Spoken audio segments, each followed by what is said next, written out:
Salut à tous, bienvenue à Pau-Arnos pour la 5e manche du championnat de France de Superbike. Bien entendu, vous aurez le droit au résumé de toutes les différentes catégories présentes ici sur le circuit béarnais. La lutte en Superbike promet d'être superbe entre David Cheika, Greg Leblanc et Kenny Forêt. Mais débutons notre programme avec l'autre star de ce week-end, le circuit de Pau-Arnos.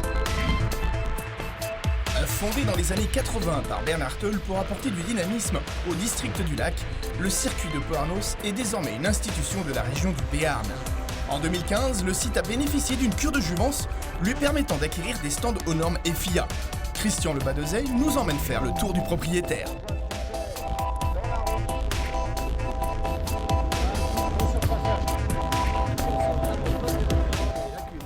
Alors c'est un circuit un petit peu à l'anglaise.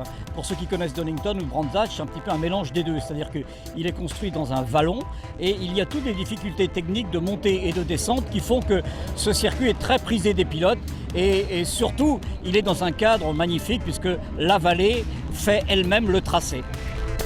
Pour la FFM, il est important de proposer à ses engagés des disciplines vitesse des tracés variés mais aussi formateurs. C'est un très beau circuit, on le savait depuis longtemps, mais il fallait que certains aménagements soient effectués afin de remettre le circuit au standard, c'est le cas aujourd'hui. C'est un retour, je crois, qui est vraiment apprécié de tout le monde. L'ambiance, l'environnement, l'accueil est également à très haut niveau sur ce beau circuit de Pau-Arnos. Pour mieux se rendre compte de la technicité du circuit de Pau-Arnos, Hugo Claire, et qui est Pépito, le leader de la catégorie Supersport, nous embarque pour un tour au guidon de sa Yamaha YZF R6 Evo. Bonjour à tous, c'est Hugo Claire, donc nous voilà sur le circuit de Pau-Arnos. Donc on est en 5e, on rentre dans ce pif-paf rapide. On va poser la 3e, ici on rentre avec beaucoup d'élan, pas beaucoup de frein, on va s'écarter. On pose la 2e, on va chercher bien loin, on prend le point de corde, on accélère, on enlève bien la moto. Ici on va la jeter dans un gauche, assez rapide, assez délicat. On va passer la 4e, on va rentrer en 4e dans ce gauche qui remonte. On accélère, on enlève bien la moto, on balance la moto dans le droite, qui remonte assez bosselé, assez délicat aussi et un peu aveugle. Ici on freine un peu sur l'angle, on pose à 2, on accélère fort pour tomber dans la descente, assez impressionnante, très très rapide. En 5e, on coupe un petit peu, on reprend les gaz à fond et ici on freine, un endroit assez simple pour dépasser, on va dire, peut-être le seul endroit où on peut dépasser. On relève la moto, on accélère. Ici ça cabre un peu sur la roue avant, on freine, stoppie. On va passer en 2 dans le corkscrew, l'endroit assez fun du circuit. On relève bien la moto parce que c'est bosselé et en fin de course c'est assez délicat. On accélère, 3e, hauteur 3e, on va poser la 2. On va chercher loin, on regarde la sortie, on relève, on accélère, c'est bosselé, ça bouge et on arrive sur l'arrivée.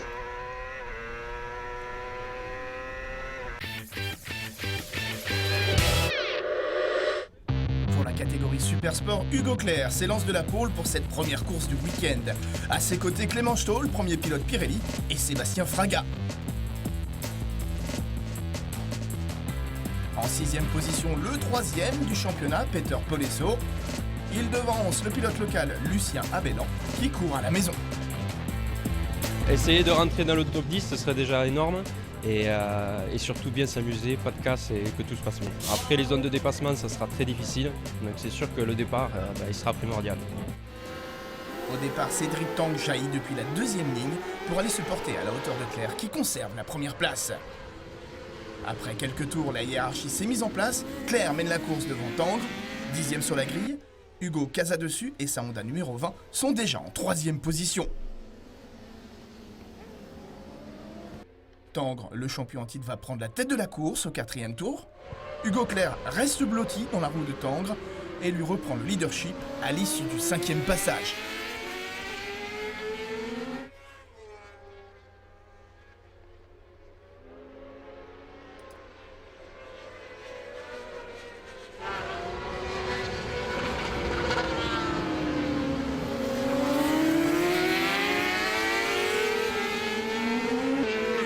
Maximilien Beau a eu chaud, victime de problèmes de batterie sur la grille de départ.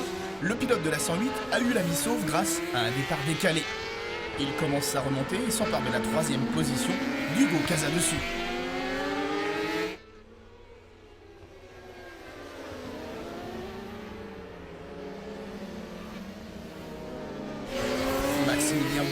entraînement déchaîné, parvient à s'emparer de la seconde place de Tang, qui souffre des avant-bras, victime du syndrome des loges. Clément Stoll est en tête de la classe Pirelli. Il évolue en 8e position du scratch. Le pilote de la Triomphe signe la victoire dans sa classe, en course 1.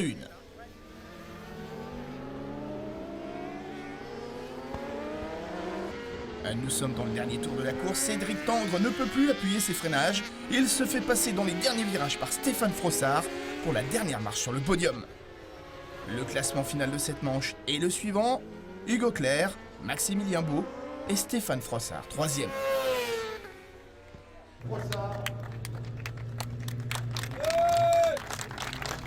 J'ai pas réussi à trouver mon rythme d'hier parce que j'ai fait une petite chute en fin de séance et du coup j'étais un peu méfiant sur les premiers tours.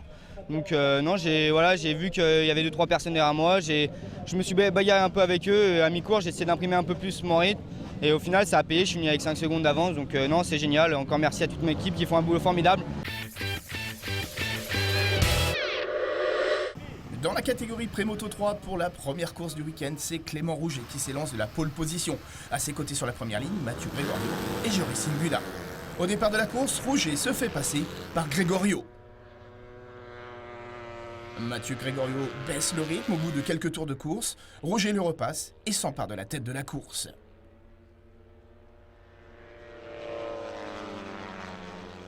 Le pilote de la 24 est victime de problèmes d'injection qui vont l'obliger à passer par les stands et redémarrer sa moto.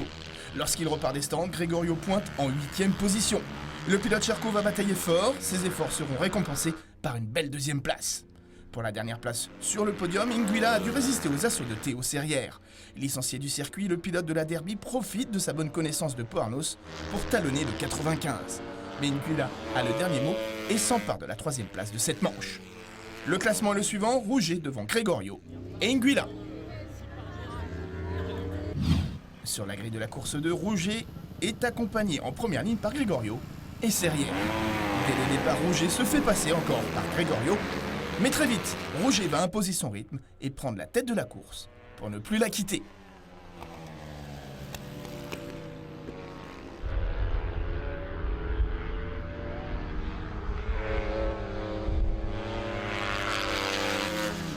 Comme en course 1, l'autre bagarre a opposé Ingula et Serrière. Le pilote Derby est victime d'une chute alors qu'il semblait dans le rythme pour le podium.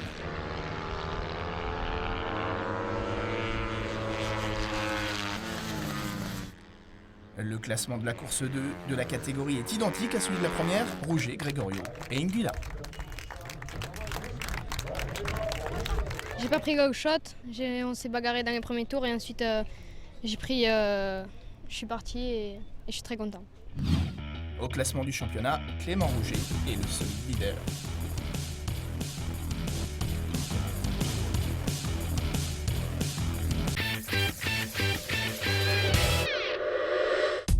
La Prémoto 3 qui dispute sa première saison apporte beaucoup de satisfaction à la fédération et à son président, Jacques Boll.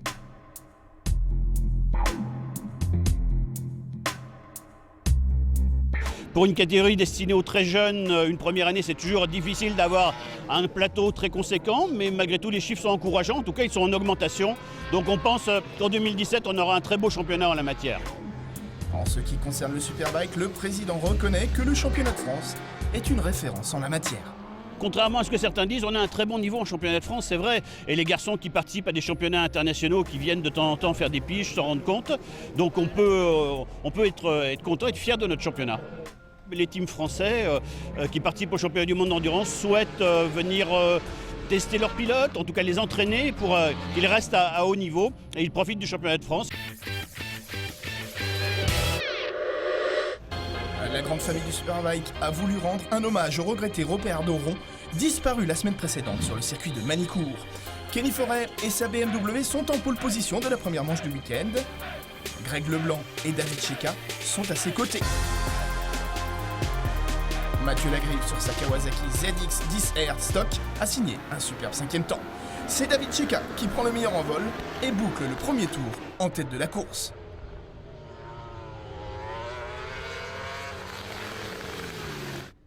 Cheka mène devant Leblanc, Forêt, Lagrive et David Perret qui ferment le top 5. Dans le rythme toute la course, Mathieu Lagrive signe une belle 4e place au général. Il remporte logiquement la catégorie stock de cette course. Toujours dans la classe stock, les deux coéquipiers Suzuki Guittet et Maître se sont livrés une superbe bataille. La 72 de Guittet finit deuxième du stock, juste devant la 70 de Maître. Grosse frayeur pour le 199 Clément Marmont qui chute dans le haut du tracé. Le pilote Yamaha s'en sort sans trop de mal. Il va falloir 3 tours à Kenny Forêt pour venir à bout de Greg Leblanc. C'est ensuite David Perret qui se débarrasse du pilote Kawa. The White, en proie à des soucis électriques, va dégringoler le classement pour franchir l'arrivée en 6ème place. Il est ici aux prises avec la Ducati de David Muscat qui finira 5ème.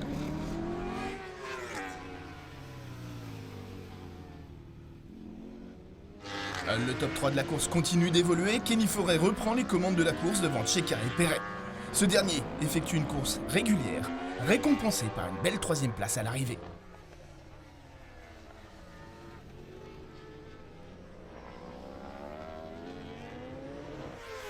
Sous les yeux de son frère Carlos, David Checa a repris la tête de la course. Le pilote GMT pensait avoir course gagnée, c'est sans compter sur le courage de Kenny Forêt qui a pris son mal en patience. Le pilote BM va s'emparer de la première place dans les ultimes virages de la course. Il remporte la manche pour 9 centièmes de seconde.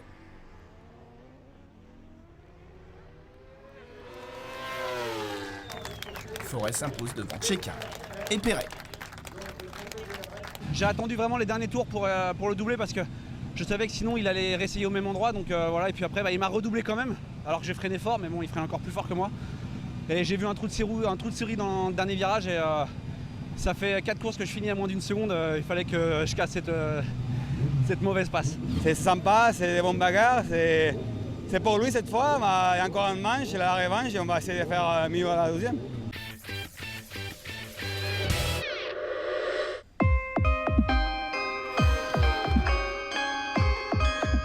S'il y a un nom qui pèse lourd dans le paddock du championnat de France de Superbike, c'est celui de Mathieu Lagrive. Quadruple champion du monde d'endurance, double vainqueur du Bol d'Or et vainqueur des 24 heures du Mans 2016. Qu'est-ce qui pousse à 37 ans Mathieu Lagrive à encore venir user son cuir sur le championnat de France? Ça fait 3 ans maintenant que je suis chez Kawasaki pour l'endurance. Et l'endurance c'est une belle discipline, c'est une discipline merveilleuse mais qui nécessite d'avoir quand même de la pratique de la moto. Et je roulais plus, je roulais uniquement pendant les week-ends de compétition. Et puis je reste un compétiteur, donc je souhaitais être performant et je sentais qu'il me manquait vraiment un petit manque de pratique. Et donc plus de prise de risque, donc ouais, je me sentais un petit peu en retrait. Coéquipier de Greg Leblanc, Mathieu Lagrive évolue en Superbike dans la catégorie stock. Un choix étonnant quand on connaît le palmarès du garçon. C'est uniquement Alain Cottard, la concession Cottard Bike de Rouen qui prend tout en charge. Donc il n'y a aucun support autre extérieur. Donc c'est pour ça qu'on s'est engagé en stock, c'est surtout sur un plan économique. Moi je voulais rouler, je voulais pas que ça coûte beaucoup d'argent. Mathieu Lagrive aime la compétition. Si les objectifs de début de saison étaient raisonnables, le naturel de vainqueur a vite repris l'ascendant. Je n'avais pas spécialement d'ambition particulière, j'avais vraiment l'envie de faire de la moto. Forcément, étant donné que j'étais en stock, le fait de pouvoir faire gagner la nouvelle Kawa, c'était quand même un petit peu l'objectif aussi. C'est une nouvelle moto donc qui demande beaucoup de mise au point. Et là, au fur et à mesure des essais, des courses, on commence à la comprendre, à savoir comment travailler avec cette moto.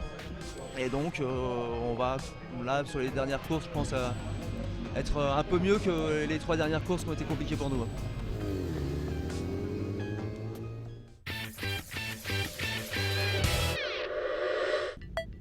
Pour la première course de sidecar du week-end, c'est l'inévitable père Delannoy-Rousseau qui s'élance de la pole position.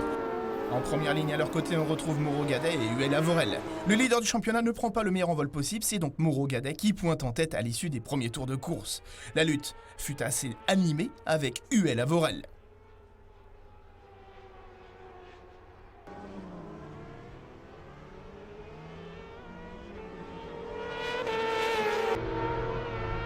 Avec patience et audace, le pilote du Suzuki numéro 1 replaçait son side en tête de la course après avoir dépassé Mauro.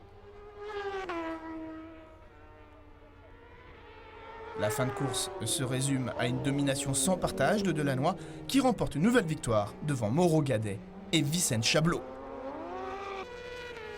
Le premier F2, celui de Leblon-Farnier, se classe 6e au général. 7e victoire de la saison pour le patron du sidecar en France.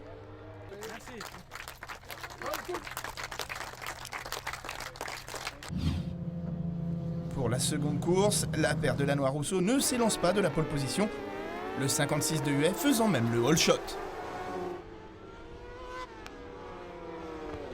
Au bout de quelques tours, Huet et Lavorel sont victimes de coupures moteur. Il n'en faut pas plus pour permettre à Delannoy pour prendre la tête des opérations. Le moteur du Side 56 va reprendre vie. Huet terminera cette manche en 7e position. Cette seconde manche est de nouveau remportée dans la classe F2 par Estelle Leblon et Mélanie Farnier. Vicente Chablot et Vinet Vinet nous ont offert une superbe lutte pour la 3e place. C'est le 29 des Vinet qui montera sur le podium. Moreau et Gadet ont fait une deuxième course un peu isolée. Ils terminent 2e à 27 secondes du vainqueur. Le Side, flanqué du numéro 1, a encore rendu une copie parfaite. Le nouveau succès de Sébastien Delannoy et Kevin Rousseau leur offre le titre de champion de France 2016 de sidecar.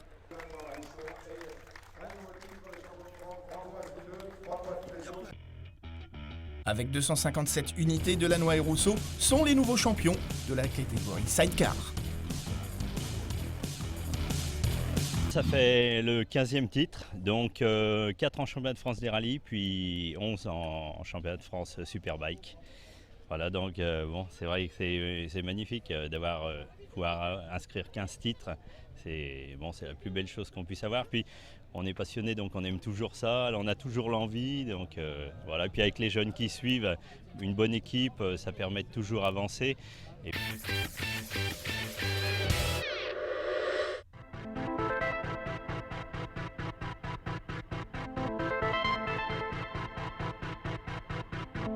Course 2 du Supersport, sous le regard du président de la FFM Jacques Boll, Hugo Clerc est encore en pôle. Beau et tendre sont ses voisins de première ligne. À l'extinction des feux, c'est le Podman qui prend la tête de la course. Clerc mène devant Casadessus, Tangre et Lucien Abellan.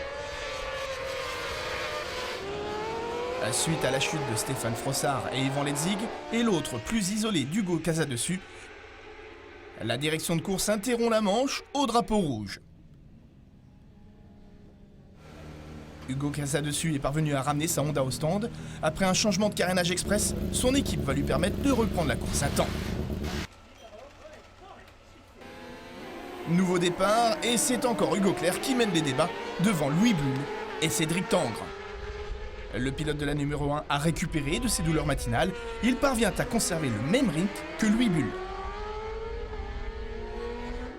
Maximilien Beau a été retardé 4e, il entame une remontée impressionnante.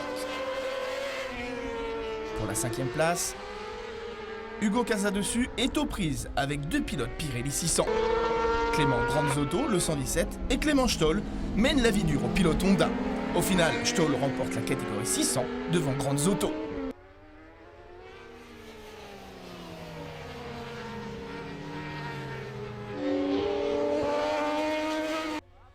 En tête, les positions restent les mêmes jusque dans les ultimes boucles où Maximilien Beau fauche Bull dans une attaque suicide pour tenter d'accéder au podium.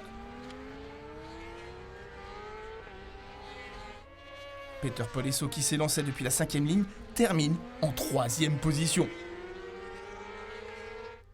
Hugo Pépito Clerc s'impose pour la 2e fois de la journée devant Tangre et Polesso. Clerc renforce son statut de leader de la catégorie à 2 meetings de la fin.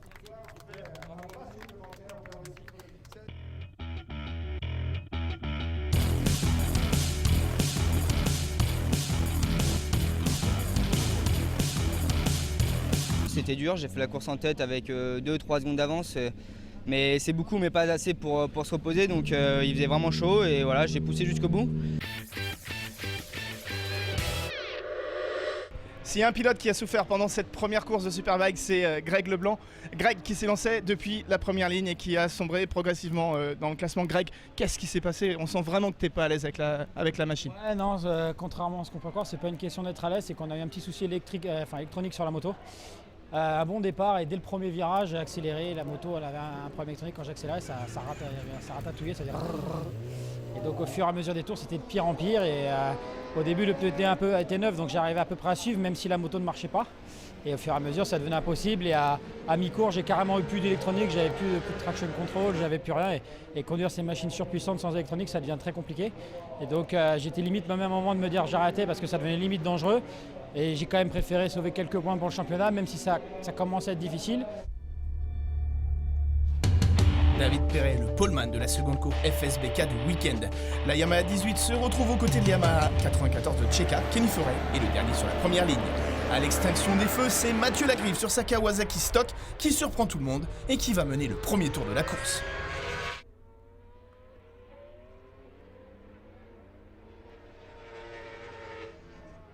David Tcheka porte une attaque sur le vainqueur du Mans 2016 et prend la tête de la course.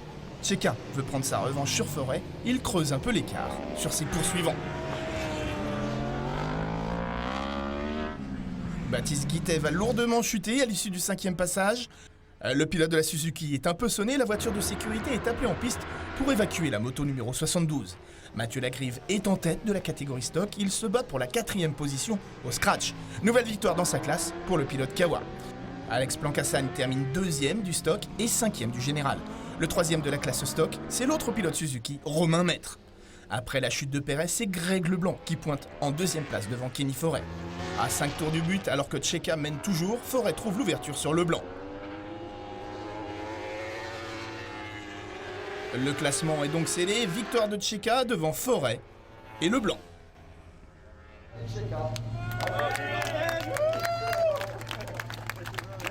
Pour l'instant, je suis en tête du championnat, c'est sûr que c'est le favori, mais il va m'amuser, comme il fait ici, il a fait le maximum. 215 points au compteur pour Tcheka qui possède désormais 31 points d'avance sur Forêt et 36 sur Leblanc. C'est la fin de ces week-ends sur le circuit de Pau-Arnos pour la 5e manche du championnat de France Superbike. On se retrouve dans quelques semaines sur le circuit de Carole les 3 et 4 septembre prochains. Salut à tous.